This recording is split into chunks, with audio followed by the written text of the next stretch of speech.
Welcome to my channel again. आज से मैं एक सीरीज शुरू कर रहा हूं जो क्लास 12th के लिए है, बिहार बोर्ड के लिए। और उसमें जो बुक है रेनबो, उसका चैप्टर 1 है इंडियन सिविलाइजेशन एंड कल्चर, भारतीय सभ्यता और संस्कृति।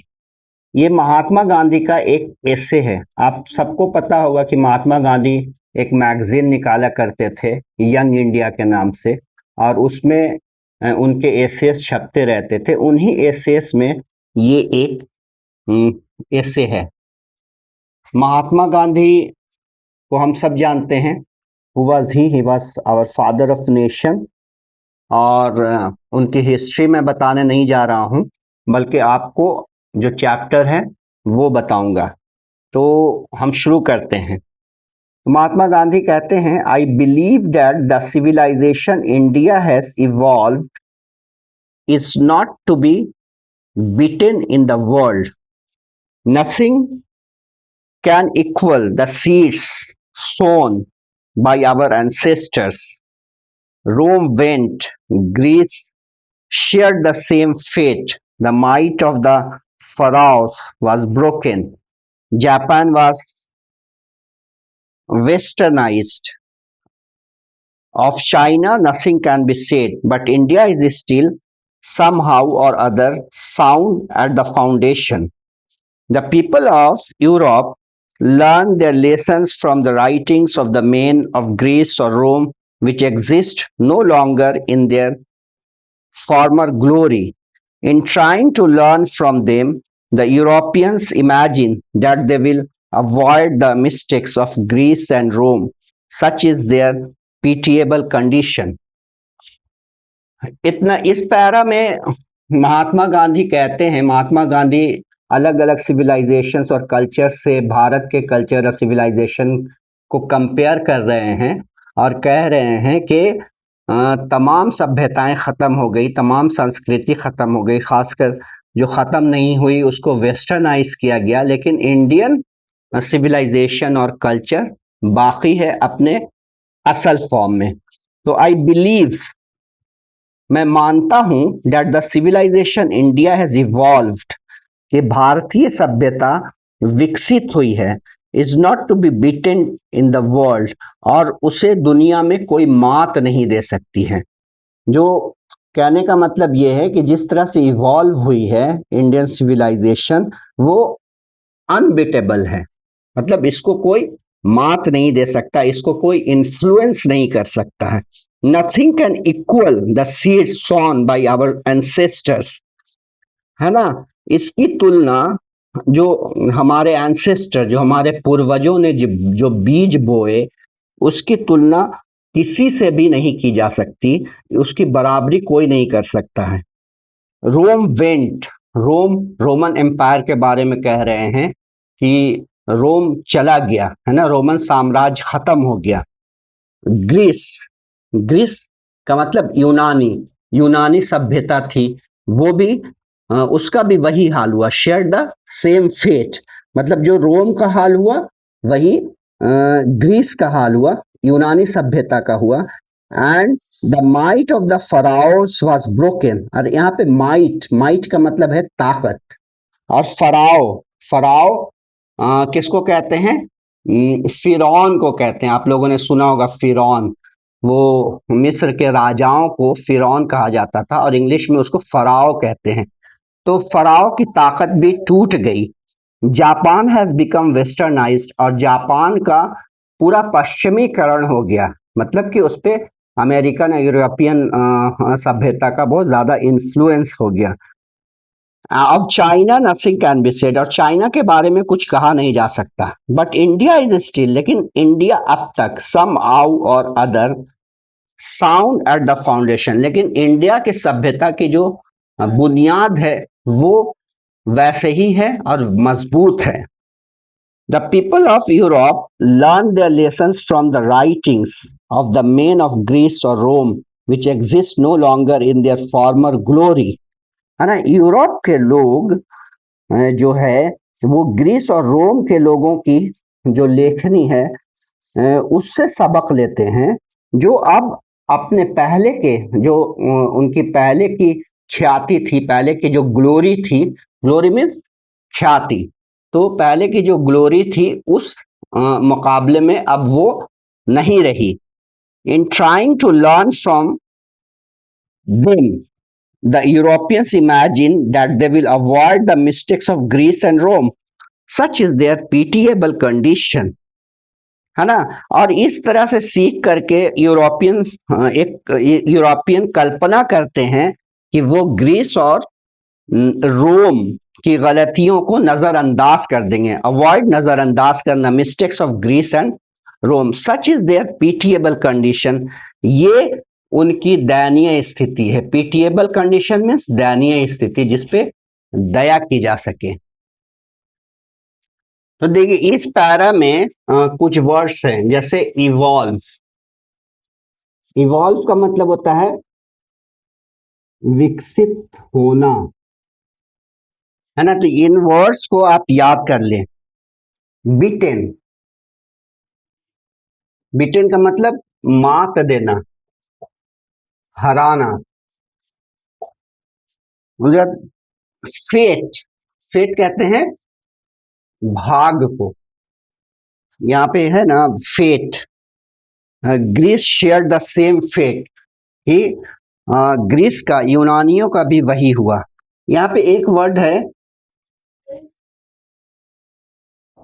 Pharaoh, Pharaoh, pharaoh. फराओ कहते हैं फिरौन को, है ना? फिरौन, फराओज। और माइट, माइट का मतलब ताकत, शक्ति। लो, माइट ऑफ फराउस, माइट ऑफ फराउस। यहाँ पे एक वीडियो मैंने देखा जहाँ पे बहुत बड़ा प्लेटफॉर्म है, बहुत बड़े टीचर हैं, और वो माइट को काट करके स्टूडेंट को बता रहे हैं ये राइट है, वो गलत है। राइट नहीं है, वो माइट ही है। और एनसीईआरटी में कोई स्पेलिंग मिस्टेक नहीं है, कोई वर्ड की गलती नहीं है, इसलिए आप राइट ऑफ फराउज ना पढ़ें, might of pharaohs is the correct phrase here. Glory, glory है, ग्लोरी मीन्स शान, ख्याति, है ना? तो और ग्रीस एंड रोम का मतलब, ग्रीस का मतलब क्या हुआ? ये ग्रीस कहते हैं यूनान को, और रोम, रोम जो अभी इटली की राजधानी है, तो वो रोमन एम्पायर से आया। ग्रीस ग्रीक एम्पायर से आया। तो अब आगे पढ़ते हैं। आगे, in the midst of all this India remains immovable and that is her glory, है ना? इन सब के बीच में भारत में कोई बदलाव नहीं हुआ। Bharat remains unchanged, immovable means unchanged, and that is her glory. यहाँ पे देखिए इमूवेबल है, इसको नोट कर लीजिए।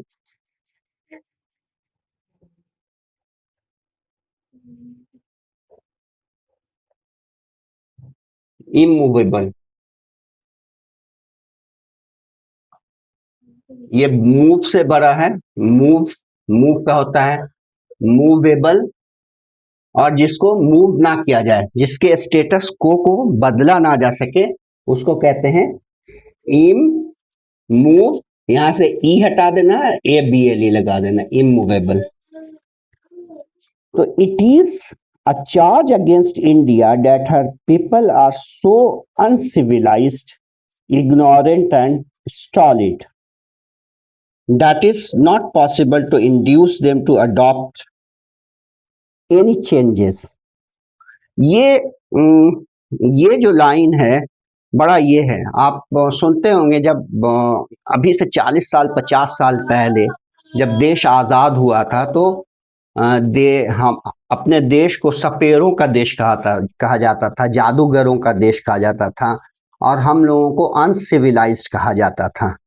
तो वही महात्मा गांधी भी उसका जिक्र कर रहे हैं कि it is a charge against India that her people are so uncivilized. ये भारत पे एक आरोप है कि यहाँ के लोग असभ्य हैं, इग्नोरेंट हैं, मतलब उनको लापरवाह हैं, उनको कुछ अता पता नहीं है, एंड स्टॉलिड, और भाव शून्य है। स्टॉलिड का मतलब होता है इमोशनलेस, उनको इमोशन का पता नहीं है, and that is not possible to induce them to adopt any changes, और उनको किसी भी बदलाव के लिए, किसी भी बदलाव को अपनाने के लिए तैयार नहीं किया जा सकता है। तो it is a charge against India that her people are so uncivilised, ignorant and stolid. Stolid एक वर्ड है, स्टॉलिड, जो रेयर है, महात्मा गांधी और नेहरू की राइटिंग्स में ही मिलेगा। अब ऑब्सोलीट है, बहुत कम यूज होता है, लेकिन इन वर्ड्स को अगर आप अपनी राइटिंग में यूज करेंगे तो आपकी राइटिंग निखर जाएगी, क्योंकि ये क्लासिक्स हैं। स्टॉलिड का मतलब होता है फ्री ऑफ इमोशंस, है ना, भाव शून्य, उसको हिंदी में कहेंगे भाव शून्य। उनमें कोई भाव नहीं है, रिएक्ट नहीं करते, कोई रिएक्शन नहीं है। that is not possible to induce them to adopt any changes। induce का मतलब होता है उकसाना, लेकिन आप उसको तैयार करना भी कह सकते हैं कि ये मुमकिन नहीं है कि उनको किसी बदलाव को अपनाने के लिए तैयार किया जा सकते हैं। इट इज अ चार्ज, आगे कहते हैं, it is a charge really against out merit, against out merit. ये ऐसा चार्ज है जिसका कोई मेरिट ही नहीं है, मतलब जिसमें कोई दम ही नहीं है। जैसे कहते हैं ना, इस केस में कोई मेरिट नहीं है, तो उसको हम लोग हिंदी में कैसे कह रहे हैं, इस केस में कोई दम नहीं है, एकदम बेकार है, खत्म हो जाएगा केस। तो ये चार्ज भी एकदम खत्म हो जाएगा, इसमें कोई दम नहीं है। ऐसा नहीं है कि हम भारतीयों ने चीजों को नहीं अपनाया है, बदलाव को एम्ब्रेस नहीं किया है। हम लोग आजादी के बाद से और आजादी के पहले से हम लोग चीजों को एम्ब्रेस करते आ रहे हैं, नई चीजों को अडॉप्ट कर रहे हैं, और इसी वजह से आज हमारा देश जो है वो अग्रणी है आईटी में, कम्युनिकेशन में। जो हमारा रेलवे नेटवर्क है, आईटी नेटवर्क है, कम्युनिकेशन नेटवर्क है, वो दुनिया में कई देशों में मतलब टॉप 5 और टॉप 10 में आते हैं। तो this charge is baseless, this charge has no merit, वही गांधी जी कह रहे हैं। What we have tested and found true on the anvil of experience, on the anvil of experience, आप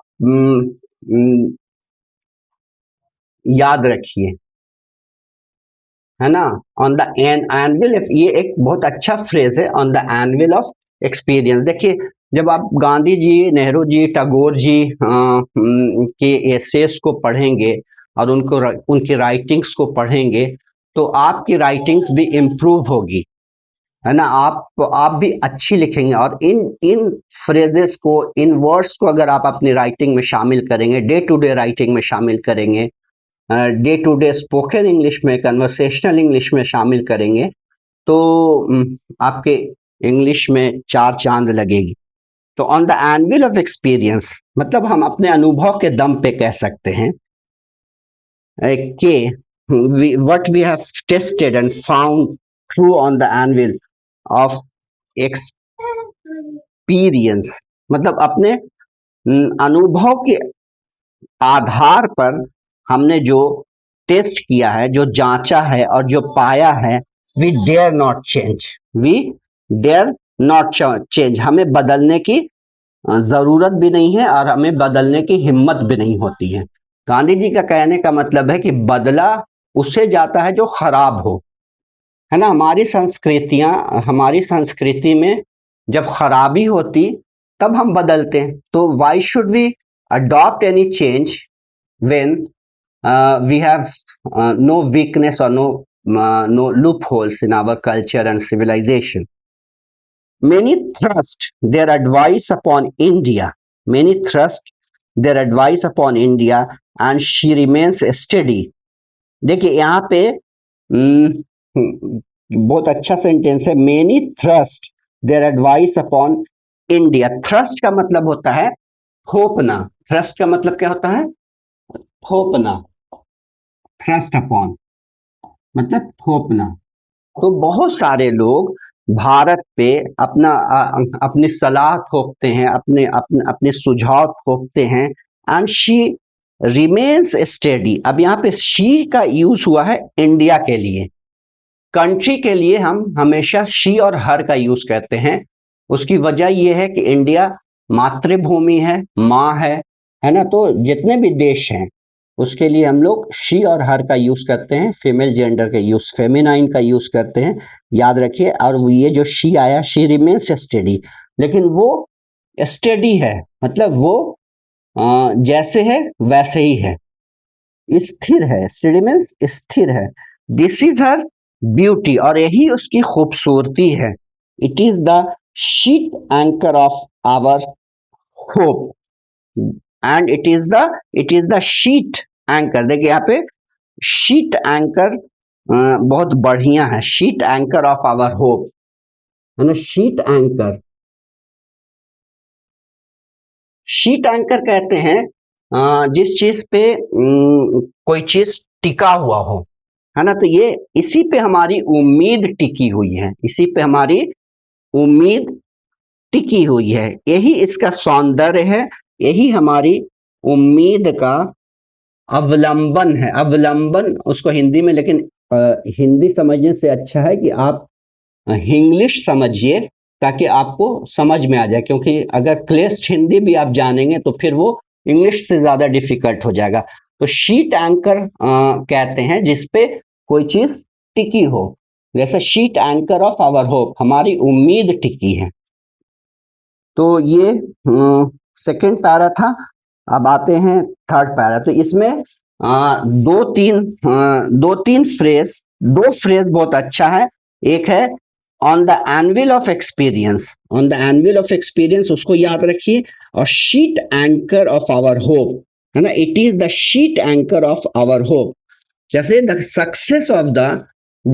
success of this man is the sheet anchor of our hope. इस आदमी की कामयाबी पे ही हमारी उम्मीद टिकी हुई है। तो इस तरह से आप इसको प्रैक्टिस भी करें और यूज भी करें। नेक्स्ट क्या चलते हैं। Civilisation is that mode of conduct which points out to man the path of duty. अब यहाँ पे क्या है, what is civilisation according to Mahatma Gandhi? What is civilisation? तो civilisation is that mode of conduct. Conduct का मतलब आचरण। सिविलाइजेशन आचरण का वो तरीका है which points out to man the path of duty, जो इंसान को कर्तव्य पथ की तरफ ले जाता है। ये बहुत अच्छा सेंटेंस है, और इसका ट्रांसलेशन यही होगा, civilisation is that mode of conduct. इस सभ्यता सभ्यता आचरण का वो मोड है, आचरण का वो तरीका है जो मानव को कर्तव्य पथ पे ले जाता है। That which points out to man the path of duty.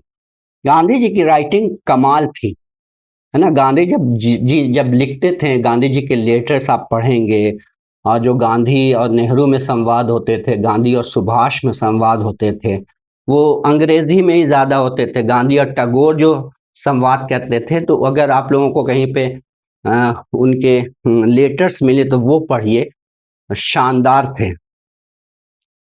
A performance of duty and observation of morality are convertible terms. Are convertible table terms. Convertible का मतलब परिवर्तनीय,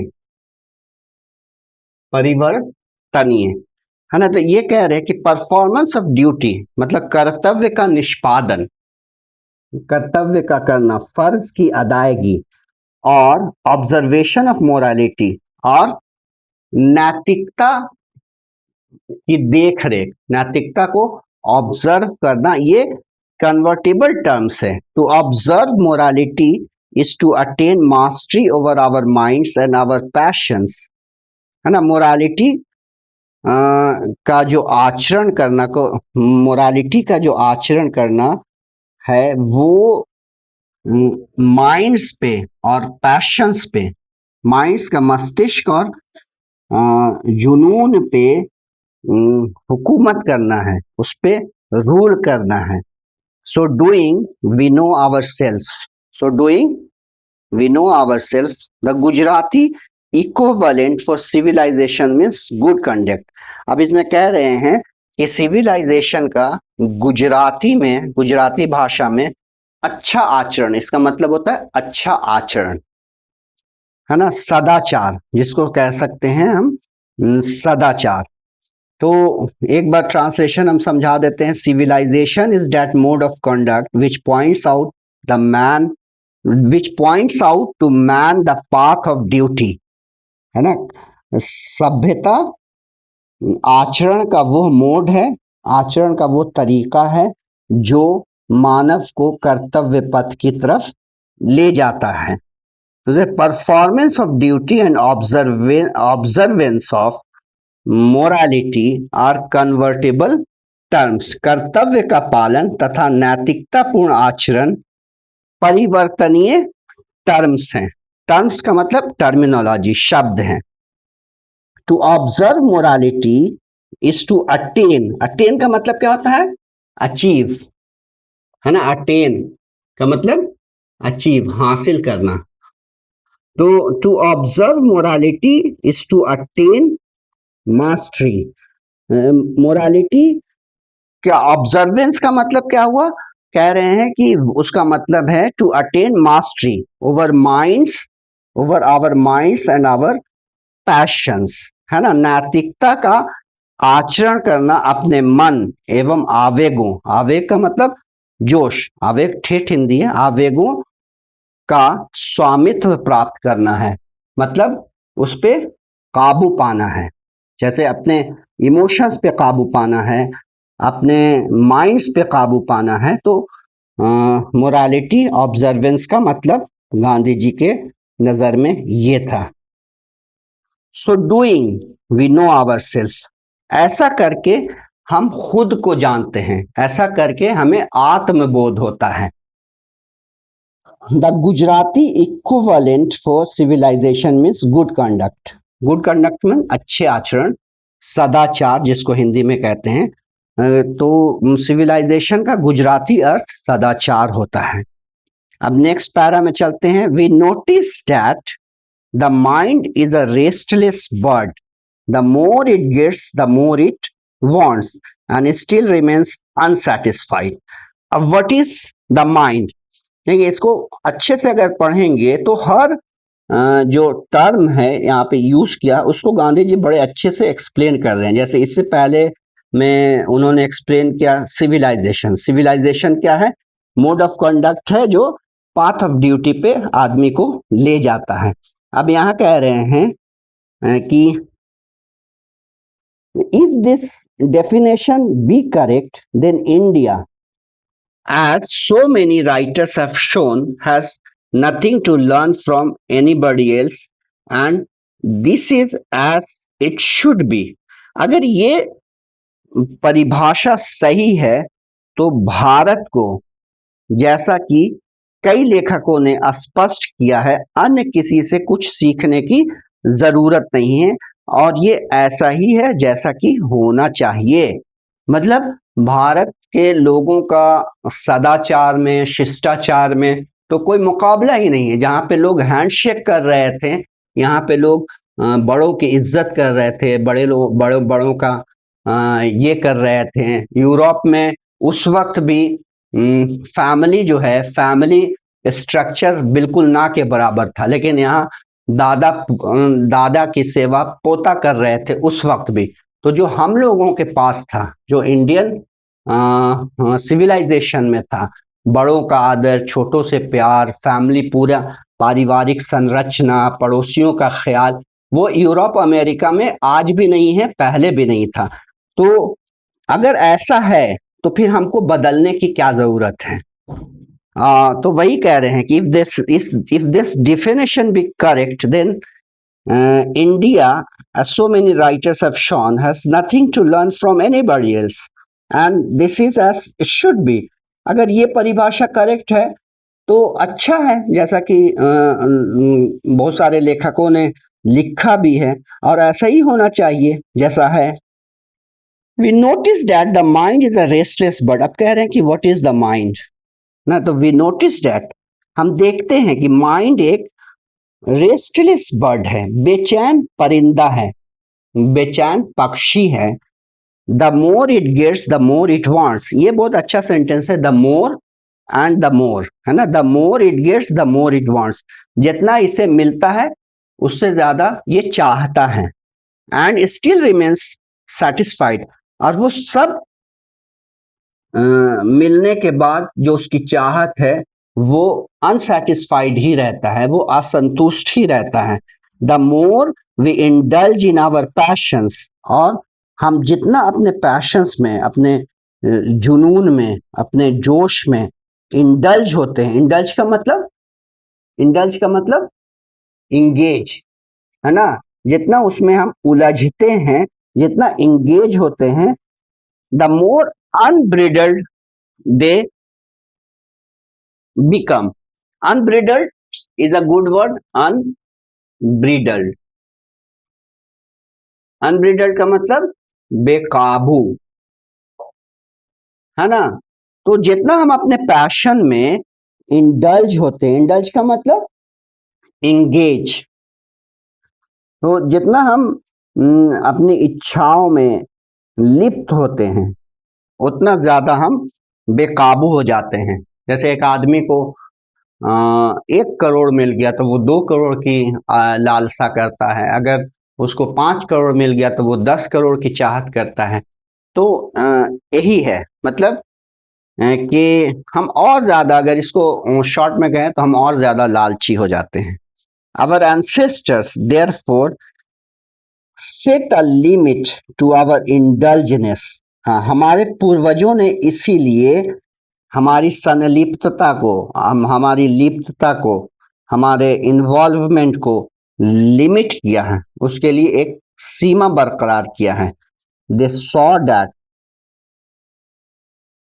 happiness was largely a condition, है ना।